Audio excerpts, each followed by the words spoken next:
السلام عليكم ورحمة الله وبركاته. إن شاء الله في الفيديو ده هنتكلم فيه عن الcheck valves. طبعًا إحنا المرة اللي فاتت ادينا مقدمة عن الهدف من البلوف والتصنيف بتاعها، وكذلك اتكلمنا على الgate valve والglobe valve والball valve. إن شاء الله في الفيديو ده هنتكلم فيه عن الcheck valve. طيب هو يعني إيه كلمة check valve؟ كلمة check valve ساعات بيتقال عليه one way valve أو non return valve، يعني صمام عدم الرجوع. يعني إيه صمام عدم الرجوع؟ ده معناه إن هو صمام بيستخدم في حالة إن أنا عاوز أعدّي الفلو في اتجاه معيّن ومش عاوز أسمح للفلو إن هو يعكس اتجاهه. طب خلّينا كده نشوف الشكل اللي هو موجود قدّامنا ده. ده نوع من أنواع الcheck valve اسمه swing check valve. يعني إيه كلمة swing؟ swing زي حاجة كده بتلِف على مفصّلة، زي الباب كده بالضبط. تخيل دلوقتي إن أنا عندي هنا fluid، الfluid ده المفروض إن هو جاي من الشمال لليمين، جاي كده. هيبدأ يخبط في الديسك اللي موجود هنا، فنتيجة إن هو هيخبط في الديسك ده هيبدأ إن هو يخلّي الديسك ده يلِف 90 درجة كده أكنه يفتح زي الباب، وساعتها الفلو هيبدأ إن هو يعدّي بالشكل ده. طيب هو ماذا لو الفلو بدأ إن هو يعكس اتجاهه؟ يعني ماذا لو مثلًا حصل مشكلة عندي وبقى عندي الفلو بدل ما هو كان جاي من هنا كده، لأ ده هو جه من هنا، حصل حاجة اسمها reverse flow. reverse flow بمعنى إن الفلو اتعكس. هل ساعتها البلف ده هيسمح بمرور الفلو العكسي؟ الكلام ده مش هيحصل. طب مش هيحصل ليه؟ لأن الفلو لمّا هيبدأ إن هو يعدّي كده، مش هيقدر إن هو يعدّي الديسك ده، لأن الديسك ده زي ما هو متصل على مفصّلة من هنا بتخلّيه يلِف ويفتح، ولكن هو هنا في جزء هو ثابت عليه اللي هو السيت. السيت ده بيسمح للديسك إن هو يتسيّت عليه، يثبت عليه، وفي نفس الوقت لمّا باجي بافتحه لازم أفتحه من الاتجاه المعاكس، اللي هو الاتجاه ده كده، شبه الباب بالضبط. أنا عندي مثلًا معظم الأبواب بتفتح في اتجاه واحد فقط، ما بتفتحش في الاتجاهين. نفس الموضوع هنا بالضبط، بيكون هنا في زي عتبة كده، العتبة دي بتسمح للديسك نفسه إن هو يفتح كده، بس ما بتسمحلوش إن هو يعدّي كده نتيجة إن هو بيكون مسيّت أو متثبِّت عليها. طيب خلّينا كده نشوف فيديو بيوضّح الموضوع ده بيتم إزاي. ده شكل من الأشكال بتاعة الcheck valve. طبعًا زي ما إحنا شايفين هنا مكتوب عليه شوية أرقام، دي بتكون ليها علاقة بالاسم بتاع الشركة المصنعة نفسها، وكذلك بالrating pressure بتاعه. يا ترى هو بيستحمل pressure كام؟ يا ترى هو الاتجاه بتاعه من فين لفين؟ لإن زي ما إحنا قُلنا قبل كده الcheck valve هو عبارة عن one way valve، يعني أنا باسمح للfluid إن هو يعدّي من اتجاه لاتجاه آخر، من الشمال لليمين مثلًا أو من اليمين للشمال. طب أنا هاعرف منين هو بيعدّي من الشمال لليمين؟ عن طريق السهم اللي محطوط عليه. طبعًا الmanufacturer نفسه، الراجل اللي صنّع البلف ده، قال لك إن أنت لازم تسمح ليه إن هو يعدّي الفلو من الاتجاه ده للاتجاه ده. طيب في شوية أرقام ورموز، ده بيدل على الpressure اللي هو بيستحمله على الmaterial اللي هو بينقلها، سواء مَيّة، سواء crude oil، زيت، غاز، وهكذا. خلّينا كده نشوف الفيديو ده بيتم إزاي. طبعًا هو هنا بيقول لك دي المواسير بتاعتي، فإيه اللي هيحصل هنا بالضبط؟ إن أنا هاعدّي مَيّة من هنا هتروح كده الناحية التانية. طيب ده الflapper أو الswing اللي إحنا قُلنا عليه، البوابة. طب إيه اللي هيحصل؟ السوائل هتبدأ إنها ترفع البوابة لغاية فوق وهتبدأ إنها تعدّي، تمام؟ طيب إيه اللي هيحصل بعد كده؟ لو أنا دلوقتي عندي احتباس من السوائل موجود هنا، فده مش هيعدّي الناحية التانية، ماشي؟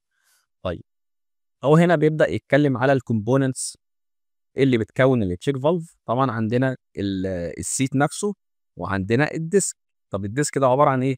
عبارة عن الجزء اللي هو الأسطواني ده أو القرص ده، وعليه المفصّلة بتاعته. طبعًا المفصّلة بتاعته ترتبط بيه عن طريق الجزء ده بالصامولة بالبِن اللي موجود هنا ده، وشوية مسامير بتبدأ إنها تتركب. طيب أنا بعد ما ركّبت المسامير والحاجات دي، إيه اللي هيحصل؟ أنا هابدأ على الكاب من فوق، زي ما إحنا شايفين كده في كاب موجودة فوق، أو المفروض إن أنا باحط هنا البونت. طيب الcheck valve عشان هو بيشتغل لوحده، يعني هو بيمنع الفلو لوحده، مش أنا اللي بأمره بكده، هو شغال مع نفسه أوتوماتيك المفروض، بناءً على الmechanical installation اللي أنا عامله عليه، عامله بdesign معيّن بحيث إن هو يعدّي الفلو في اتجاه معيّن، وبناءً على كده هو ما لوش لازمة إن أنا أحط له اكشويتور او ستيم ابدا ان انا افتحه او اقفله بيه، لان هو الهدف الاساسي منه مش ان هو يعمل ثروتلينج او اون واوف للفلو، ولكن هو الهدف منه ان هو يعدي الفلو في اتجاه واحد فقط. عشان كده بيكون في بس من فوق كده حاجه بتعمل لي حاجز ما بين الفلو بتاعي وما بين الطبقه بتاعه الاتموسفير اللي فوق. زي ما احنا شايفين بيتحط هنا زي سيل او باكينج بحيث انها تمنع الفلويدز انها تطلع من هنا. طيب هييجي واحد مثلا يجي يقول لي ايه، طب هو ليه الحته ديت اصلا من فوق ما تكونش معزوله اصلا من البدايه؟ ليه انا فاتحها وحاطط الباكينج ده؟ لان انا دلوقتي قد يكون عندي في بعض الاحيان هيحصل عندي مشكله في السيت او الديسك ده، فبدل ما انا هفك الفلانشات بتاعه التشيك فالف اللي متصله على المواسير نفسها او ابدا ان انا افك اللحام من عليها، لا انا هبدا ان انا اكسس على الديسك ده من فوق. هبدا ان انا هنزل من فوق عن طريق ان انا هفك الباكينج ده، ولما هافُك السيل أو الباكنج ده، هابدأ إن أنا أزيله، وهابدأ بعد كده هادخل أشيل بكل سهولة جدًا الديسك أو السيت اللي موجودين هنا لو حصل فيهم أي مشكلة، وهابدأ بعد كده إن أنا أصلّحهم مثلًا أو أستبدلهم. عشان كده دي الفايدة بتاعة السيل اللي موجود هنا. طيب ده باختصار شديد الموضوع بيتم إزاي. طيب خلّينا بقى إيه، نبدأ إن إحنا نتكلم شوية عن الcheck valve كمعلومات. أنا دلوقتي عندي أكتر من نوع من أنواع الcheck valve. الحقيقة إن أنا عندي تقريبًا 3 أو 4 أنواع. واحد من ضمن الأنواع دي هو الswing check valve اللي هو الموجود في الشكل اللي قدامنا فوق ده، اللي هو الشكل ده. طيب إيه اللي بيحصل بالضبط؟ الفلو هيعدّي كده ولكن مش هيعدّي كده. يعني فكرة إن هو يعدّي من هنا لغاية هنا ده طبعًا فكرة ممنوعة، لإن هو في الحالة دي الديسك متثيّت على السيت بتاعه هنا، فمش هيمشي كده لأ، هو هيلِف كده بس. ماشي؟ طيب عندي نوع تاني اللي هو الleft ده، هنتكلم عنه في الslide اللي موجودة قدّام إن شاء الله، الslide الجاية. هو عبارة عن زي سوستة كده وعليها زي ديسك موجود هنا. طيب إيه اللي بيحصل؟ اللي بيحصل إن الفلويد هتبدأ إنها تيجي من اليمين كده للشمال، هتبدأ إنها تطلع لفوق وعاوزة تعدّي، فمش عارفة، فهتبدأ إنها تضغط على الديسك أكتر. فكرة إنها بتضغط على الديسك أكتر، هي بتعمل seal أكتر، يعني هي ما بتسمحش أصلًا إن الفلويد يعدّي. يعني أنا باعمل seal عن طريق إن الpressure اللي جاي لي من بعد الvalve بيبدأ يعمل seal أكتر مع الديسك نفسه اللي موجود هنا. وبالتالي في الحالة دي هي مصلحة بالنسبة لي، هو بيساعد أصلًا إن الديسك يقفل. نفس الفكرة هنا بالضبط. الفكرة هنا إن الflow وهو جاي بيضغط على الديسك أكتر، فبيخلّيه يريّح أكتر على السيت، فيعمل isolation أفضل. طيب إيه اللي هيحصل لو الflow هيبدأ إن هو يعدّي من هنا؟ لو بدأ إن هو يعدّي من هنا، هيبدأ إن هو يضغط على الديسك نفسه، والديسك نفسه بيكون مرتبط بزي سوستة كده، فالسوستة دي هتبدأ إنها ترتفع لغاية فوق، فالديسك نفسه هيبدأ إن هو يرتفع لغاية فوق، وبعد كده الflow بتاعي هيبدأ إن هو يعدّي كده. يبقى أنا بالنسبة لي إيه الغرض من الcheck valve؟ هو إن هو يمنع الreverse flow، الflow العكسي قدر الإمكان، بحيث إن هو يمنع الدمج اللي ممكن يحصل لبعض المعدات، لأن في بعض المعدات هي لازم لها إن أنا أحط لها الflow بتاعي إن هو يعدّي في اتجاه واحد فقط. لو عدّى في الاتجاه المعاكس ممكن يعمل لي مشكلة. طيب إيه الfunction بتاعته؟ زي ما إحنا قلنا بيمنع أو بيعمل limit للback flow. طيب هو يعني إيه بيعمل limit ويعني إيه بيمنع؟ كلمة بيمنع يعني بيمنع نهائي، ولكن الحقيقة في الأمر إن الcheck valve ممكن يكون فيه بعض العيوب. فممكن تلاقيه مع مرور الوقت بدأ إن هو يعدّي الflow في اتجاهين، وده عن طريق إن بيحصل زي erosion كده، أو الطبقة اللي ما بين السيت هنا وما بين الديسك نفسه بتبدأ إنها تتاكل. ففي الحالة ديّة الflow وهو ماشي كده ممكن يعدّي، ويعدّي من الفراغات الصغيرة دي الناحية التانية. عشان كده في بعض الأحيان الcheck valve ده محتاج إن هو يتصين أو محتاج إن هو يتغيّر، أو يتعمل له design صح من البداية. طيب الvariety بتاعة الdesign زي ما إحنا قُلنا هو ليه أكتر من design، سواء الdesign اللي موجود فوق ده أو الdesign اللي موجود تحت، وكذلك هنشوف designs تانية موجودة في الslides الجاية. طبعًا الflow direction زي ما إحنا قُلنا هو بيبقى مكتوب عليه أصلًا على الvalve body من برّه، هو السهم مثلًا هتلاقيه ماشي عامل كده، فهنا بيقول لك إن هو دلوقتي بيستقبل flow من هنا لغاية هنا. طيب خلّينا كده نشوف إيه الأشكال اللي موجودة بعد كده. أول حاجة إحنا اتكلمنا عليها هو الswing check valve اللي هو عبارة عن الجزء ده كده بيبدأ إن هو يرتفع كده. طيب ده إحنا اتكلمنا عليه. طيب اتكلمنا عن ايه تاني؟ اتكلمنا على الليفت تشيك فالف. ايه بقى الليفت تشيك فالف ده؟ زي ما احنا قلنا الفلو بيعدي كده، ما بيلاقيش حته يعدي فيها، صح؟ صح. طب وبعد كده بيعمل ايه؟ بيضغط على الديسك نفسه، فالديسك نفسه بيبدا ان هو يطلع لفوق، هو حر الحركه شويه، فبيبدا بعد كده الفلو ان هو يعدي الناحيه التانيه كده. طيب ثواني، هو ايه اللي هيحصل لو حصل باك فلو؟ لو حصل باك فلو الفلو هيعدي كده، هيبدأ إن هو عاوز يعدّي فهيضغط على الديسك أكتر، فالديسك مش هيتحرّك من مكانه في الحالة دي، لإن هو أصلًا already مسيّت على السيت نفسه، فمش هيتحرّك من مكانه، فأنا كده منعت الback flow. طيب عندنا أنواع تانية غير الswing check valve الleft check valve.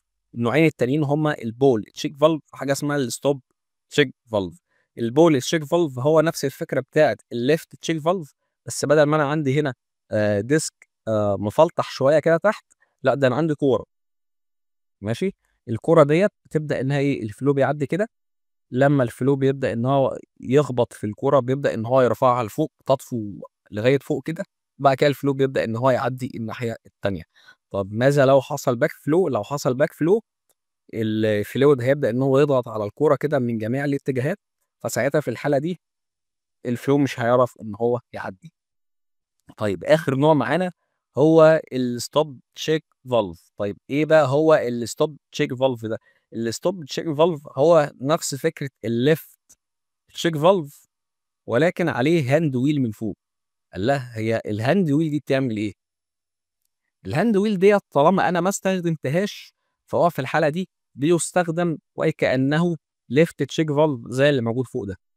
طيب لو أنا ابتديت إن أنا أستخدمها، لأ ده لو أنا ابتديت إن أنا أستخدمها ساعتها في الحالة دي الcheck valve ده هيبدأ أصلًا الديسك نفسه يبدأ إن هو يطلع لفوق، وساعتها في الحالة دي أنا كده أكني استخدمت الcheck valve ده وكأنه globe valve. ماشي، يعني هو ممكن يستخدم في الحالتين. طبعًا ده الشرح اللي بيشرح لنا إزاي الswing valve بيختلف عن الleft check valve وعن الball check valve وهكذا. طبعًا هو هنا بيتكلم عن آخر حاجة عن الstop check valve، فهو بيقول لك إن هو بيجمع في الخواص بتاعته ما بين الleft check valve اللي هو اللي فوق ده، وما بين الglove valve اللي إحنا اتكلمنا عليه قبل كده إن هو بيعمل throttling للflow. بيقول لك في الحالة اللي هو بيكون مقفول فيها، اللي هي في الحالة دي هو بيستخدم كcheck valve. ماشي، طيب في حالة إن أنا فاتحه فهو في الحالة دي أنا باعمل control للflow منه، يبقى الfunction بتاعته هي شبه الleft check valve ولكن بتقدر إن أنت تعمل تحكم في الflow، لإن أنت في بعض الأحيان ما هو أنا دلوقتي مثلًا إيه، أنا عاوز الflow يعدّي كده، بس أنا مش عاوزه يعدّي بكمية معيّنة، أنا عاوزه يعدّي مثلًا نُص الكمية دي، فأنا هاعمل إيه، الcheck valve كده بيعدّي لي كل الكمية. فأنا بدل ما هاجيب بلف تاني باعده، اللي هو glove valve مثلًا يتحكم لي في الflow، طب ما أنا عندي ده 2 في 1. هو يقدر إن هو يعمل تحكم في الflow عن طريق الdirection، بيمنع إن هو الflow يمشي في اتجاه ويخلّيه يمشي في اتجاه تاني، وفي نفس الوقت هو بيساعدني إن أنا أعمل throttling للflow، فهو في الاتنين option موجودين مع بعض في بلف واحد. إحنا كده نكون خلّصنا الفيديو بعنوان الcheck valve، ده كان كل اللي إحنا محتاجين نتكلّم عليه في الفيديو بتاع النهارده، وشكرًا ليكم والسلام عليكم ورحمة الله وبركاته.